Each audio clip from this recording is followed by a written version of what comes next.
Well, good evening, everyone. Very warm welcome to Christchurch Cathedral. This is the sixth in our series of Cathedral Chats, and we're delighted to be offering this evening in a hybrid format, so wonderful to have as many of you here in person, and we're also being joined by those who are online. So thank you very much for being here. For those who are here for the first time, what we're hoping to do with Cathedral Chats is provide a space where our congregation and the broader Hamilton community can participate in honest conversation about public issues.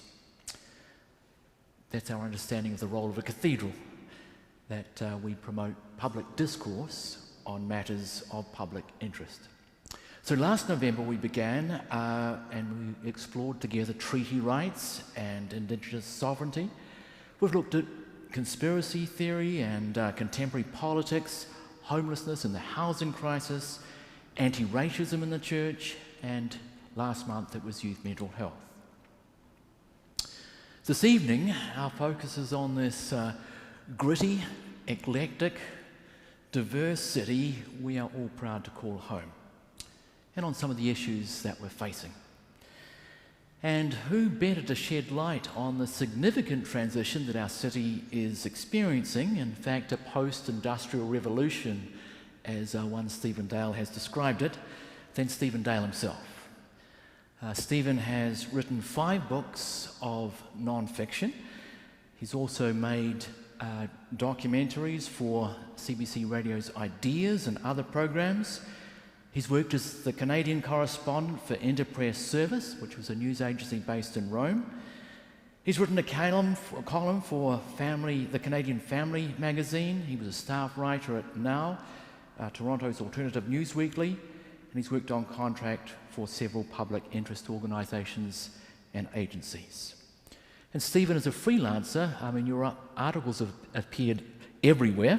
The Globe and Mail, Toronto Star, the New York Newsday, the magazine, the Washington Post, Canadian Forum, Canadian Business, and Toronto Life. And as if all that is not enough, you make podcasts as well. So Stephen's new book is called Shift Change. I think certainly copies of it available at the back for those who haven't yet purchased a copy. Shift Change, and the subtitle, Scenes from a Post-Industrial Revolution. Now what it does is it tells the story of post-industrial Hamilton. And in it, Stephen, you wrestle with some of the most pressing issues that we're dealing with in this beloved city of ours. Gentrification, unaffordable housing, displacement, poverty, and conflicts between those who have competing visions for our future here. But you also highlight stories of those working to make Hamilton a more just and inclusive city. And it includes conversations with some folk whom you may recognise. Dave Couric from Mixed Media, who I think is here at the back. Dave, I see you featured in the book. Jeff Nevins was just in before, and I think you interviewed him as well. Deirdre Pike is our program coordinator for Justice and Outreach, and as you spoke with her, so a number of folk that we know actually appear in your book as well. So I found Shift Change really well researched, Stephen. It was clearly written, and you offered us a really thoughtful and compelling take on the past and the present and the possible future of the city we're so proud to call home. So we feel really privileged to have someone of your stature, an author of your stature, in our midst, and thank you so much for joining us. So, Deacon Rob and Stephen, over to you.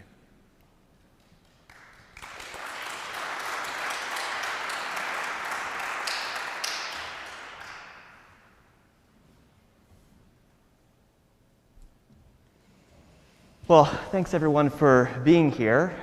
We have had this series in so many different formats over the course of the pandemic. We've been hybrid, we've been fully online, and it's so nice to see so many people here in the audience, and welcome to the online audience as well. And sincere thank you, Stephen, for being here to chat with us. And I'll just echo Tim, if you haven't had the chance to read and pick up this book, this would be a great time to do it. And I just heard someone say they bought it as an Easter gift for family, so that's another good opportunity to make a purchase of this book as well. So welcome, and thank you for being here. It's really, really lovely to have you. In these conversations that we've been having, we really like to start with a little bit of biography. So maybe it would be helpful just for you to tell us a little bit about yourself, maybe a little bit about your previous work, and then a little bit of what compelled you to write this book. What's kind of the origin story of this book that we're talking about today? Okay, great. Well, thank you very much, Rob. And just before I do that, I say it's my privilege to be here. Thank you very much for inviting me, and thanks to everyone for coming out this evening. And yeah, so I am a Hamiltonian.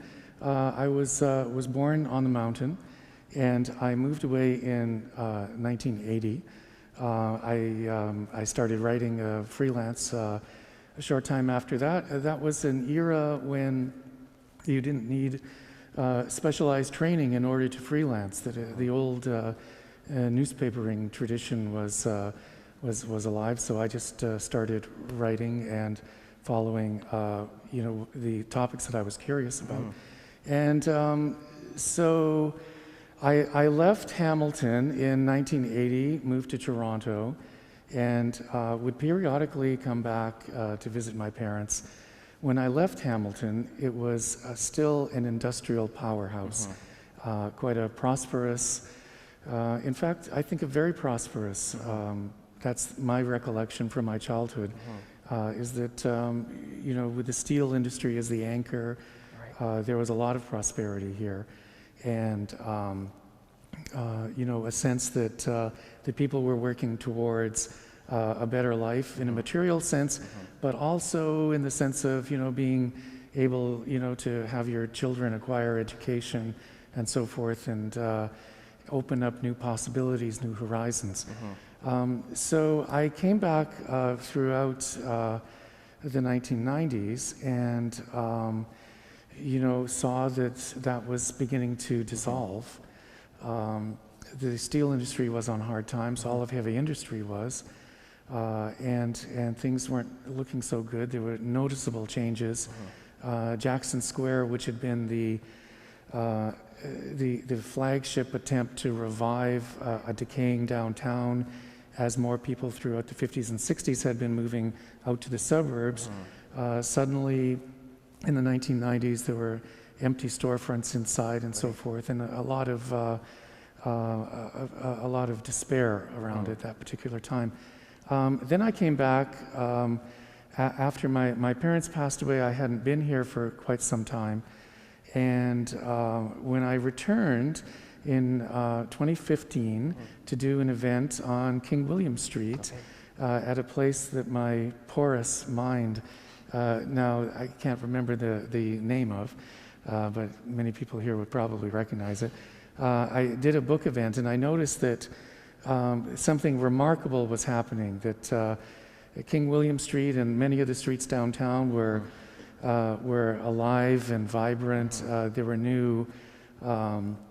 There were new restaurants and cultural facilities and so forth.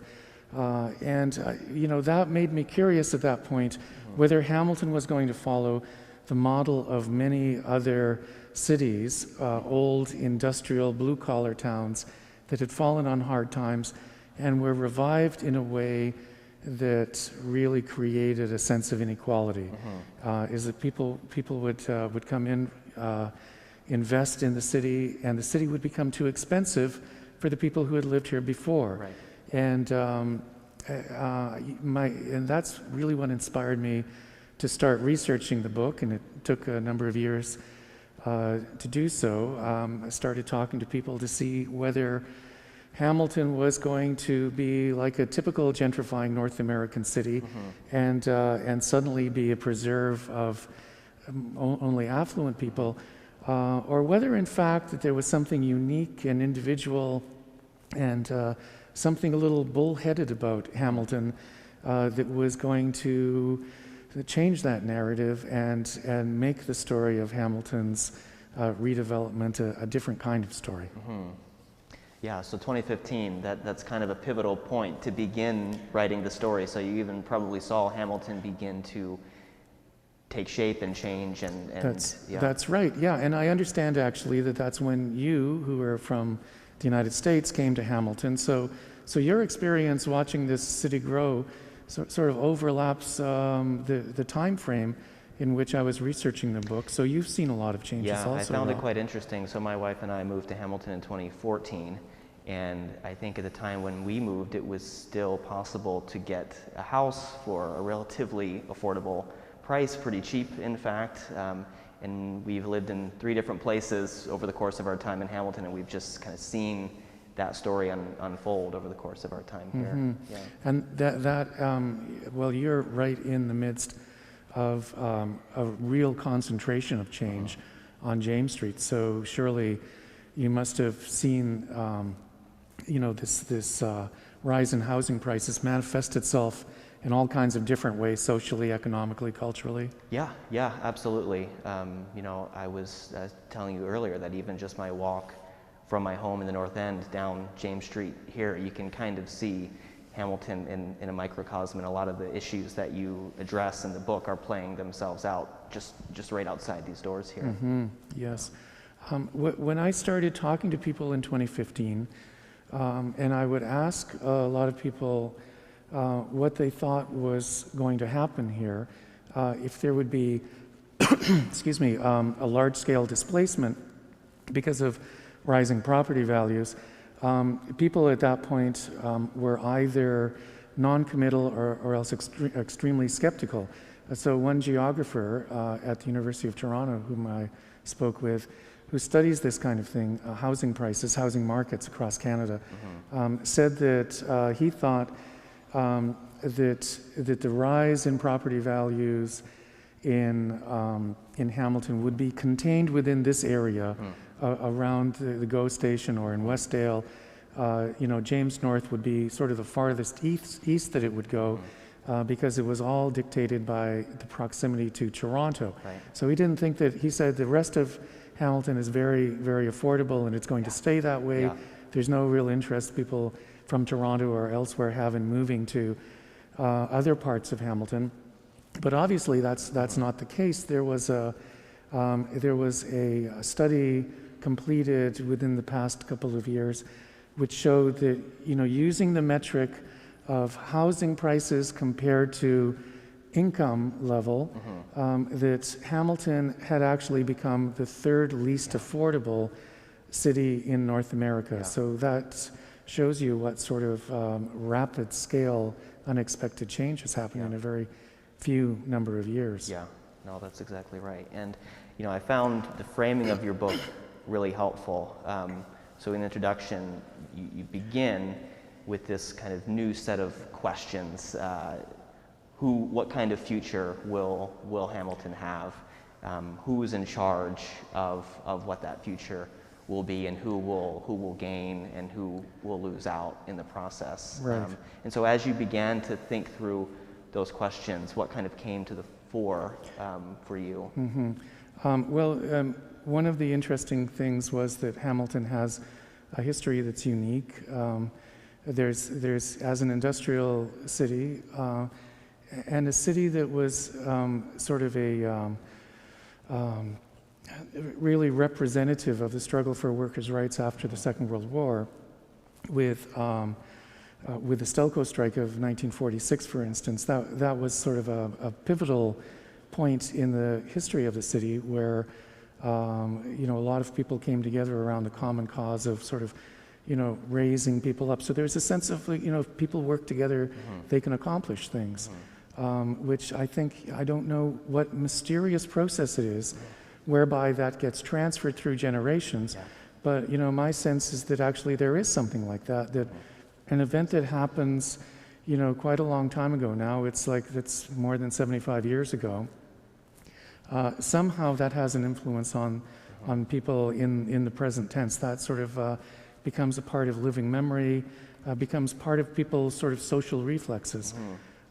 So there's that, and also the fact that, perhaps related to that, there are a lot of social organizations, of public interest organizations, organizations dedicated to the public good that have been doing exceptional work in Hamilton, and I suspect that that's not the case in a lot of other places that are in the same situation. Yeah. You had mentioned wanting to read a passage from the book, and I wonder if now might be an appropriate time to do a reading of a passage. That's right. I will take off my glasses and look beyond the Post-it note. Post-it notes are sort of one of the most wonderful inventions in the history of humanity, I think. So this is a passage which lays out the possibility of two different trajectories into the future. So it begins. The path of least resistance would be to allow Hamilton's fate to be shaped unhindered by the powerful market forces of the real estate market. This is a well-worn road. Across North America and around the world, cities that were once diverse, with strong working class and poor populations living alongside moneyed professionals, think Pittsburgh or Toronto, have been reshaped by the irresistible pull of the market as monoculture pastures of the well-to-do. The cycle is replayed in city after city, as incoming gentrifiers buy undervalued properties on an urban frontier. Whole neighborhoods become absurdly expensive, and lower-income people are banished to distant, decaying suburbs to live out of sight and out of mind.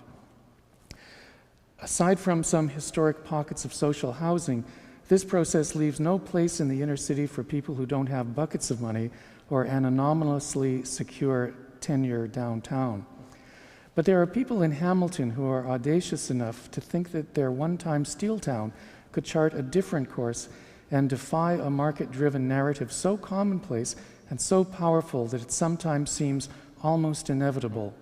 It's still a long shot, they say, and the odds get worse with each day that business as usual continues.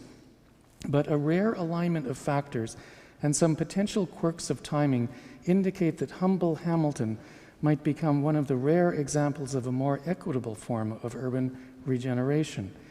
These people point to its history as a union town and a historic battleground on social justice issues that, arguably, still has an influence on the way people think around here.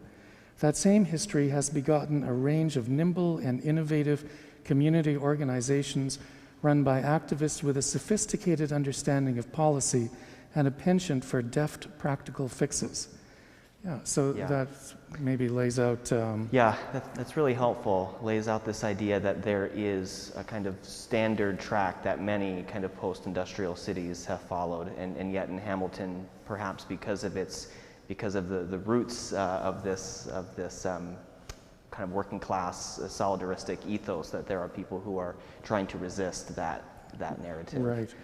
But one critique of shift change is that, perhaps I'm guilty of overplaying the positive, because now, especially as a lot of really grueling conditions have descended. It's a really trying time for a lot of people. It's a really desperate time. The risk of, in dwelling too much on people's energy and ingenuity and intelligence is that perhaps we underplay the really desperate conditions which a lot of people in Hamilton, as elsewhere, find themselves caught in at the moment. And just what those people are up against and trying to resist. And it's formidable. Jeff Nevin, who was here earlier, mentioned that when people would go into supportive housing who are on fixed incomes, organizations had to make up perhaps $100 to fill the gap between what people could afford to buy for housing and what the market rate was. And now that figure has gone from $100 to $1,000 in a short period of time. So the the economic equation really is puts people staggeringly at a disadvantage now. So one of the terms that shows up throughout the book, and one of the concepts that shows up throughout the book, is this concept of gentrification. And that's a term that gets thrown around a lot. It's a term that people use or hear a lot. But I just wonder how you think about that term, and maybe what are some of the ways that our kind of conventional narratives might misunderstand some of the key issues. Yeah, okay. Well, gentrification as a term actually dates back, as far as people have been able to ascertain, to 1964, when a sociologist called Helen Glass used that term to describe what was happening in Islington, a section of London which had been, before that time, a working class neighborhood, quite poor, excuse me, but suddenly saw an influx of middle class people coming in. And gentrification basically talks about, the core of the concept is this idea of displacement, is that it just becomes a place that has a certain fashionability to it, a certain, sheen of being a desirable place to live, and so as a consequence of that, prices rise, and people who had lived there before cannot afford to live there. So one of the things that's involved with this, it's not just that you can't afford to live there, but there's, depending upon your economic status, there's a whole ecosystem that you rely upon. So, if you don't have a lot of money, you can't find a place to buy a cup of coffee that's like not $6 or $7 for a cup of coffee, then that becomes a very difficult place to live in. If there are certain services that you need that aren't there anymore, then that is, that makes the community less hospitable to you. It makes it difficult to survive in that area. So it's a question of like, what's there for you? The ideal would be to have a mixed income community where, people at different economic levels, at different social stations are learning from one another, and there's an exchange of things. Gentrification, there's nothing necessarily wrong with people of a higher income living alongside people of a lower income. It means, for one thing, on a very practical level, that the tax base is higher, and therefore you can afford, the city can afford more services for people. I mean, the question is, when you have a gentrifying neighborhood, are you going to, is a municipal government going to spend the money that comes into their coffers on things that will benefit everybody? Or are they just going to sort of aim this at their at a prestige kind of citizen, which would not be of benefit to the range of the population? So I don't know if I took us too far off track. No, there, that's really helpful. How do you see that playing out in Hamilton? What are some of the ways that is or isn't being kind of promoted in this context? Well, recently there's the case that's made the newspapers of the entertainment district downtown, and the idea floated by a lot of people that that missions have no place downtown. That really that people who don't have like a certain amount of money, that they don't qualify to live in this area, and we've seen this also with questions about the redevelopment of the waterfront. For the longest time, a lot of social housing was located near the waterfront because people really didn't want to live near the waterfront because it was associated with industry. But now it's become something prestigious. And, there was talk of inclusionary zoning where new developments would have like a reasonable percentage of accommodation that's affordable.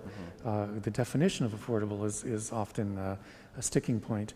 But, this hasn't really materialized in the way that many people would have wished that it had. So you can see this idea of gentrification as a question of ecosystems.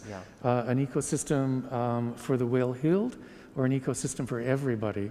Well, you know, you know, the message that's going out now is that places that are the best places to live in Hamilton, or the places with the most potential, are maybe, you know, these are places where people who are not rich are being discouraged from living. So I think that's one of the negative aspects of what's going on. Yeah.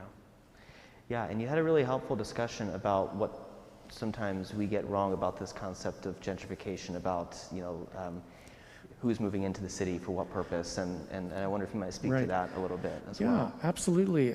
Yeah, so the book dwells at length on the ideas of Richard Florida, who defined this this idea of urban renaissance for quite a long period of time. So Richard Florida wrote a very influential book called The Rise of the Creative Class, where he was positing that that there is a quote-unquote creative class of people who are moving into downtown areas which have fallen on hard times because they are attracted by certain things that make it possible for them to be creative and to live there. So Richard Florida has backed away from many of the implications of this idea, and one of those implications is, of course, is that if there is a creative class, and the creative class is the savior of dying cities, then obviously other people who live on that environment are somewhat less than the chosen ones. And so there's, you know, you're creating this idea of, you know, of a class division, you know, a positive and a negative category of There's almost citizens. a moral association of the creative class versus the rest, right? It's almost a kind of moralizing language. Yeah, no, absolutely, yeah. And so Richard Florida has said that, you know, he never intended for things to be taken this way. But, you know, my sense, talking with a lot of people, is that these ideas have sort of had a continuing life in the mind of people, that it's had real consequences, that it's been very difficult in places, Hamilton being one of them, to accept the idea that an influx of money and interest and this rise in prestige that's happened in Hamilton could possibly have any negative effects. Well, because we've been, you know, things have been decaying for so long, we should welcome this money and you know, and not you know, not consider you know, that this could possibly be a bad thing for the city or for the people who have lived here and kept the city going for a long time beforehand. And you know, on the opposite side, you know, unlike the people who think, you know, there's nothing wrong with gentrification, this is the rise of the creative class, and creative class, obviously by definition, you know, the creative people, you know, can't do anything wrong, they create things, right? On the other side of that, I mean, I think in the past couple of decades, there's been so much disillusionment with, you know, promises of things that were going to happen in cities to improve the standard of living, that there's been a sense amongst the skeptics that everything is just a scam. If there's any change comes to a city, if there's a new group of people who move into a city, if there's, you know, if you want to put a bike lane down a major street, that's just to make real estate more attractive to people who would buy it and drive up the prices. So there is this kind of extreme skepticism. So you've got this one idea, gentrification is extremely good, or gentrification is pure evil. And you know, I think that there is a long-standing idea that's lived in a lot of cities like Hamilton, that, you know, there is a concept of the common good, and that we should get back to that, and you know, define policy not based on the idea that if somebody wins, somebody else is going to lose, but that we can design communities and institute policies and spend government funds in such a way that that people from different backgrounds can live on an equal footing. Yeah, and I think part of your discussion uses kind of the arts community and the role of art in Hamilton as kind of a case study for thinking about how these dynamics play themselves out. Right. Well, it's very interesting that, Richard Florida never really talks about artists as being part of the creative class.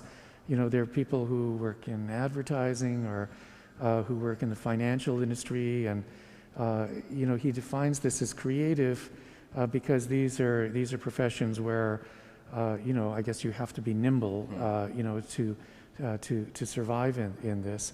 And but artists in Hamilton have got a bad rap. There's a lot of people who have had their run small galleries or arts-oriented businesses have had their windows plastered with stickers or vandalized somehow, because artists have got this idea that, or rather people have got an idea about the arts community that they're responsible for displacing people. I would say that Hamilton has always been a city, when it was a working class city, that's really prized the arts. And it's an extremely sad day today and yesterday because we lost Boris Brott very tragically.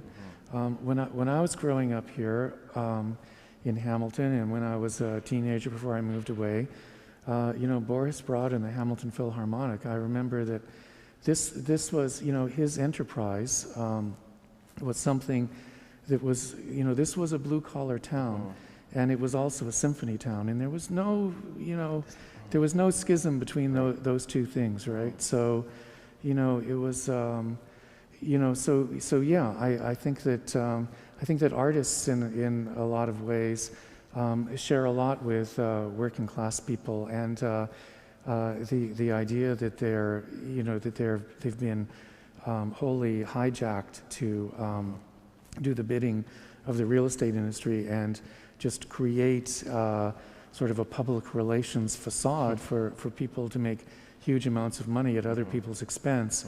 I think that's a simplification, to say the least, and it doesn't correspond with the history of Hamilton, which has been both a blue-collar town and a really vibrant arts community for decades upon decades. Yeah. So I want to make sure that we get to take some audience questions. So maybe I have a few more questions, but I'll ask one more, and then we'll see if the audience has a few questions. Fantastic. We're in a church. This is a community of faith that's putting on this event, and so one of the questions that's often at the forefront of our minds, the minds of our parishioners, and on the minds of our staff, what are some of the ways that concerned citizens, communities of faith can be a part of making Hamilton a more fair and equitable and vibrant city? Have you thought through that in the course of writing the book? I've thought through it to the extent that I actually have notes. Oh, that's great. So, yeah. I think one of the things is to get back to this sense that, to this idea that we spoke of before, of Hamilton being a place with a lot of community activism and very connected organizations. Is, I think that people of faith can join with other organizations, support them, become involved in, with the groups that are trying to develop non-market housing, which is actually an opportune time right now because we have the National Housing Strategy, we have a coalition agreement between two parties at the federal level that explicitly involves additional support for the housing sector. So there's and the levels of government are to a large extent these days going through community organizations as the executing agencies of this kind of thing. So supporting them is a really good idea. I heard vast enthusiasm from different sources for the potential of the Hamilton Community Land Trust, which is the land trust in Vancouver, for instance, has become a major developer of non-market housing. It's an organization more or less in its infancy in Hamilton now, but it's a great concept with a lot of people very enthusiastic about it. What else? Yes, I was actually talking with people just recently who were saying that one of the really pressing problems in the short term, in the present tense, is the whole question of renovictions and how a lot of people are being displaced from their homes, and there are buildings that actually are, largely vacant because people see that, well, the market is going really full steam now, and we should just keep these vacant, renovate them, and bring somebody in who can pay 3 times what we were getting for this before. So there's a whole lot of different policies that the people that I've spoken with would advocate for, and that is stronger legislation and enforcement against renovictions, making penalties for keeping units vacant when they shouldn't be. And again, I will consult my notes here. Oh yes, and in Quebec, for instance, there's a public disclosure law in effect that landlords have to tell people what this apartment rented for beforehand. So it's very much like people bidding on houses without knowing what everybody else is bidding. Right? It sort of raises values and so forth. So yeah, so there's a lot of advocacy that a lot of people who work in the housing sector are saying that that's a very important thing. I think there's also a tendency on the part of some community organizations to perhaps even unwittingly, when there's and this has happened in Toronto to a large extent, when there's been proposals for development of social housing to revert to the NIMBY sort of stance. And I think that's something for people who are happy in their neighborhoods, to sort of resist that tendency to say, oh, well, if we change our neighborhood and create greater density, that's going to change the character of our neighborhood. And I think that's something that really makes it a lot more difficult to bring new projects online in a more timely sort of fashion. And finally, I think the thing is, like, just this idea of like reaching across barriers. That in my book I talk about how there's people move to a place like Hamilton with different ideas in mind. Perhaps they love the old Victorian architecture of a neighborhood like this. Perhaps there's a lot of people who are here because it's an economic issue, because Hamilton has been a place traditionally where if you don't have a lot of money, you can more afford to live than in a place like Toronto. Artists move here because they see that there's this artistic ferment. So, I think the idea is, if you want to embrace the concept of a common good, a prerequisite to that is sort of reaching out and talking to people, finding out what other people are thinking about, and what their perspective is, and what their history, their background, and their outlook is on the community they live in.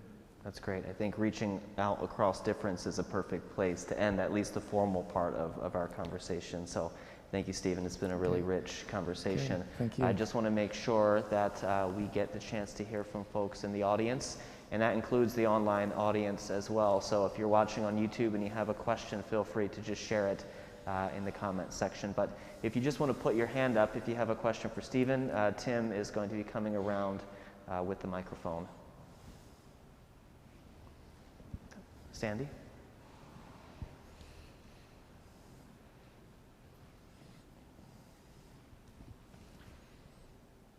I'd like to ask you about what you see the role of local government. I mean, we have federal and provincial initiatives, but local government, and particularly the question of zoning.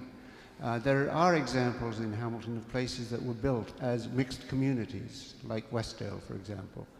And recently I was listening to a broadcast where they're talking about the experience of Edmonton, where about 20 years ago they started to remove exclusionary bylaws, gradually, and now they've more or less dropped them. And it was claimed in that it is allowing communities to adapt so that people who have lived there have been able to stay, and you get more mixture of people And so is there something in this, do you think? Yeah. What should local governments be doing? Sorry, I just missed one element of that. Which bylaws have they dropped in Edmonton? The exclusionary bylaws. Oh, I see. Exclusionary zoning bylaws. Right, which say, houses must be of a certain type. I mean, Toronto, for example, has a lot of areas that are exclusionary zoning for single housing only, Yeah. which inhibits, according to the people who are putting this forward, development and allowing people to stay in place, for example. Yeah. Well, that's actually, I'm sorry you mentioned this in the context of municipal governments, but I think that the panel that the Ontario government asked to report to it has actually come up with a similar sort of idea. And, underlying this is the concept that maybe community organizations have become a bit too powerful, and that, and that they can exclude different different types of development. So I would be in favor of something like that. I think also in Hamilton you've had the experience where, there have been bylaws or policies that have worked against the creation of, for instance, laneway housing, which also, and I think in Edmonton also that's been something that's been really successful. Somebody who I spoke to said that that's got a lot of potential benefits for if you're a homeowner,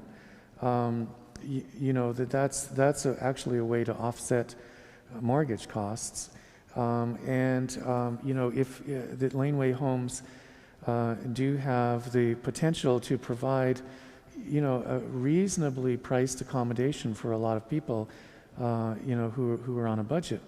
I think that the municipal governments have sort of dragged their feet in a lot of cases, and I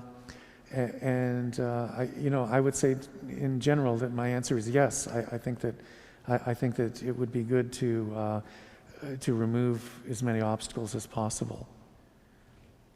Thanks for your question, Sandy. Does anyone else have a question?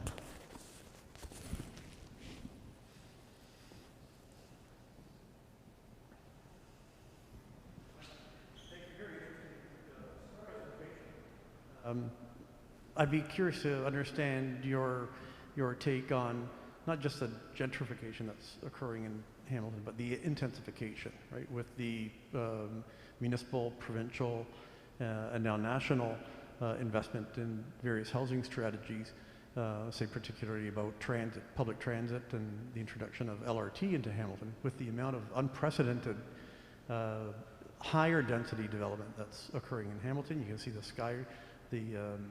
cranes on the skyline. That's really going to introduce greater densities within our city. So I'd be interested to hear your commentary on the long-term effect that this is going to have on the livability of our city. Okay.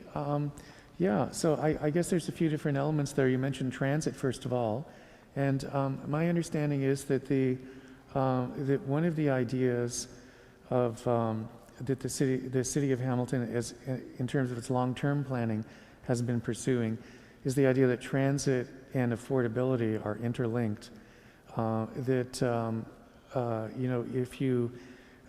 is not just about LRT, but also future plans to increase and intensify the bus service. That those things are really necessary now. That if you're creating affordable housing, obviously a lot of it's not going to be in the downtown core. I mean, there's a lot of city-owned land in the downtown core, which could be put to that purpose, but a lot of it also is going to be out in the more remote suburbs, and therefore transit becomes very important. So it becomes, in order for people to be able to live affordably, they don't just need affordable housing. They need affordable and reliable transit, because you've got to get to work, you've got to get to school, you've got to get to daycare. So that transit is very important. About the high rises, you know, I just came from, I passed through Toronto today, and you know, I think it would be a loss if Hamilton became exactly like Toronto. There's these windswept canyons that have gone up everywhere, and so there's been a lot of talk amongst planners of the so-called missing middle, where sort of mid-sized developments, you know, say 6-story buildings as opposed to 20-story buildings, are actually more economical to build, and you could deliver a lot of affordable housing and housing in a range of prices if you were to concentrate on sort of that mid-density housing and not necessarily look towards towers.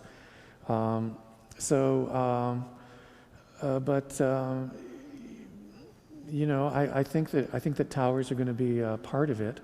You know, hopefully the city won't be overrun by towers and not have any other kinds of housing.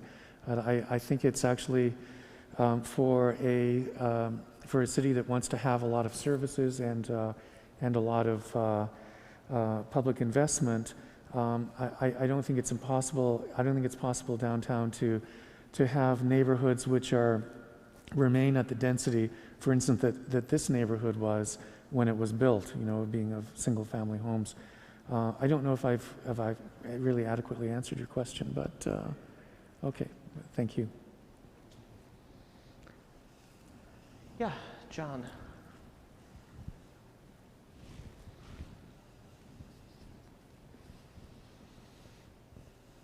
So you speak of many cities that have gone down the road of gentrification and kind of the inevitable of what happens, that people who aren't very wealthy are forced out. And are you aware of any cities where that has been managed so that has not happened to the same extent as places like Toronto? And what was different there? Okay. Well, actually, this goes back to the question about the municipal governments and what municipal governments can do.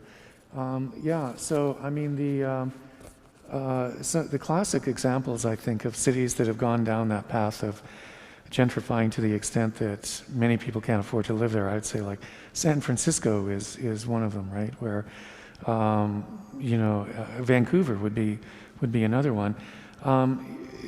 What cities have gone down a different path?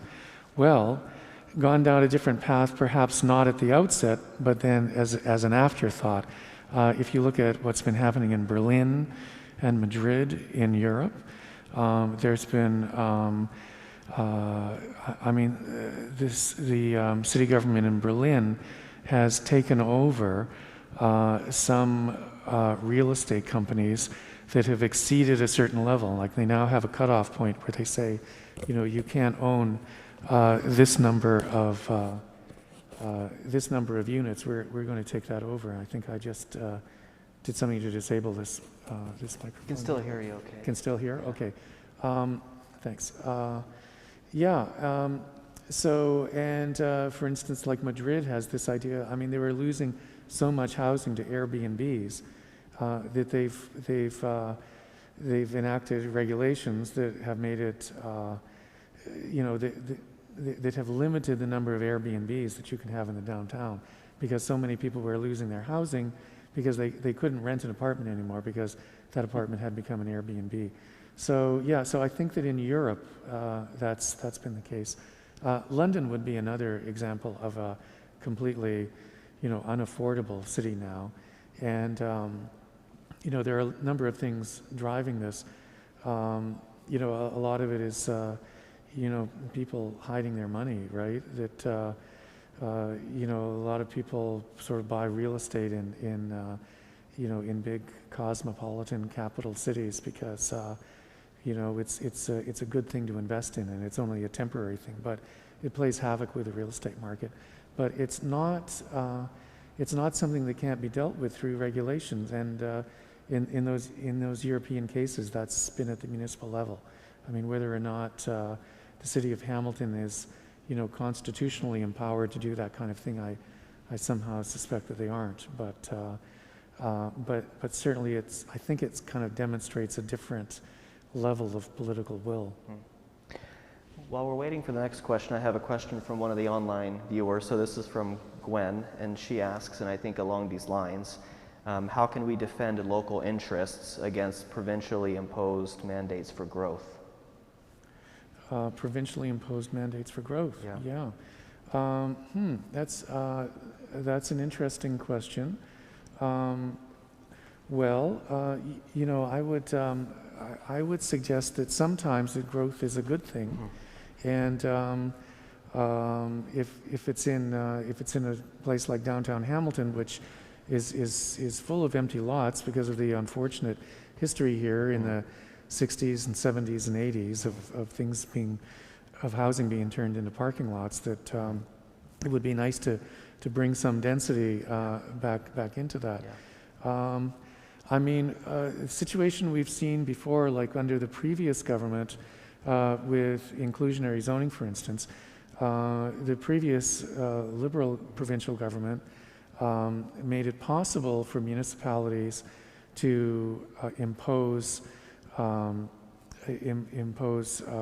inclusionary zoning as part of permission to develop. And that actually implies that you're going to have to develop on a pretty big scale, because if you are subsidizing, say, 15-25% of the units, then you're going to have to build a fair amount of units. So I think that the growth is, from my perspective, and I'm sure other people have a different perspective, but my perspective is that the growth is not so much the problem as affordability and equity. Yeah. So let me just check the time. I think we have time for one or two more questions, depending on their length. Do we have any other questions from the audience? Yeah, over here.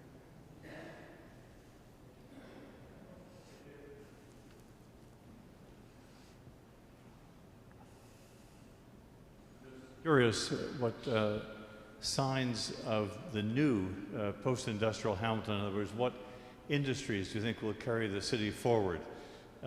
It clearly won't be steel, or not necessarily.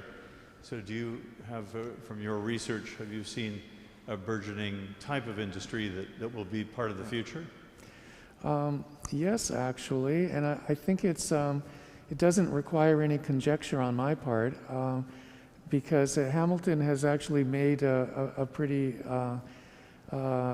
seamless transition into a new era, a new economic era.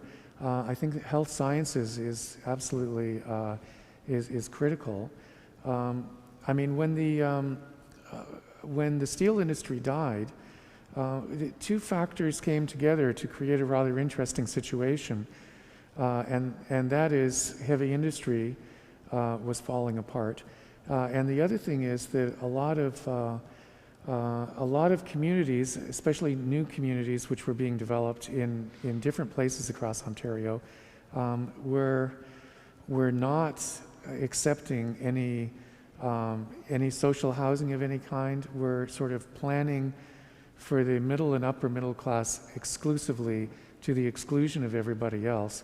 And that meant that for a long time that what kept Hamilton afloat as industry was declining was actually that a lot of people were coming into the city to live here in less expensive housing, because that wasn't available in other parts of the province.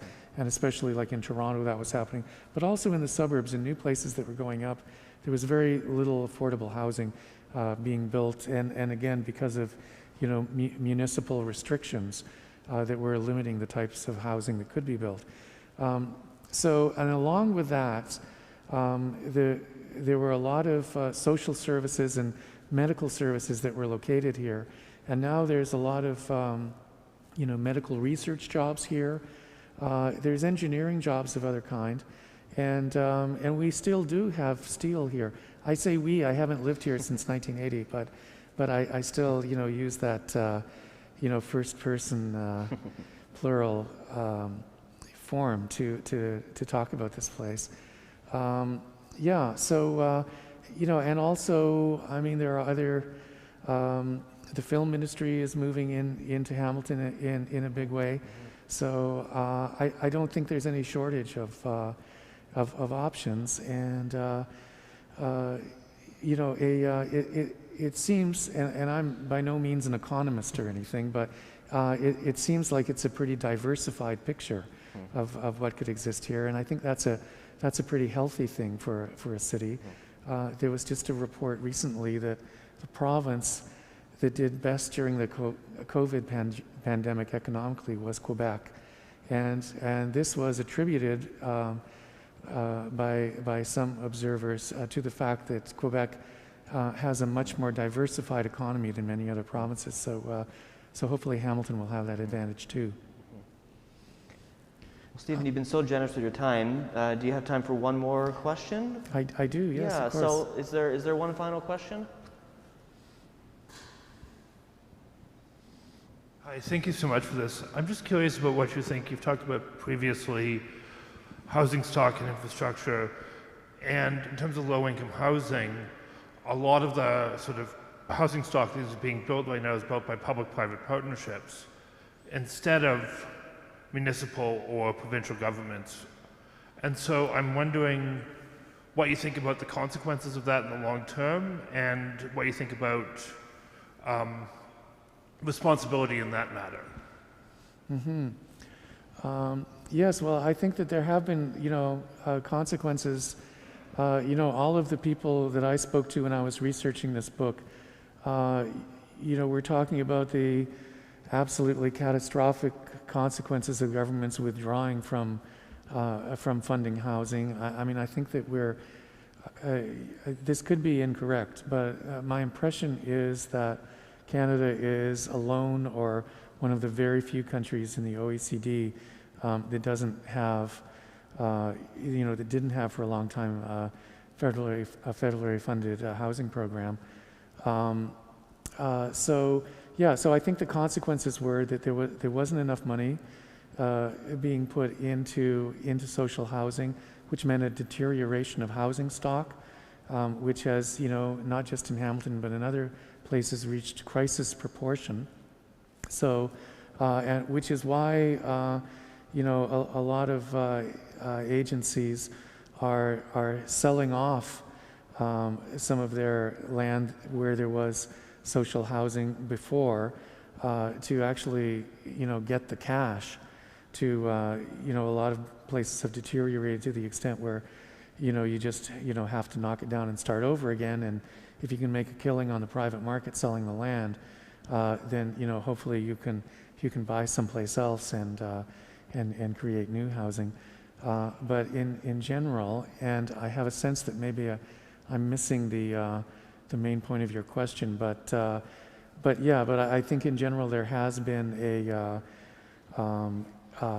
serious consequences of governments at all levels withdrawing from their role in social housing, and hopefully this is being reversed to a certain extent, but probably not to the extent that it will make up for the damage that's been done in the previous decades. Well, thank you everyone for being with us. It's been a wonderful evening, so let's just thank you, Stephen, for the time that you've spent with us.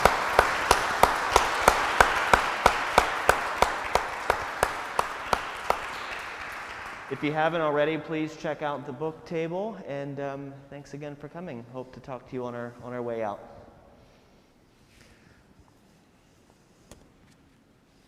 Well, thank you so much. That was really, oh, great. Oh, excellent. Thank you.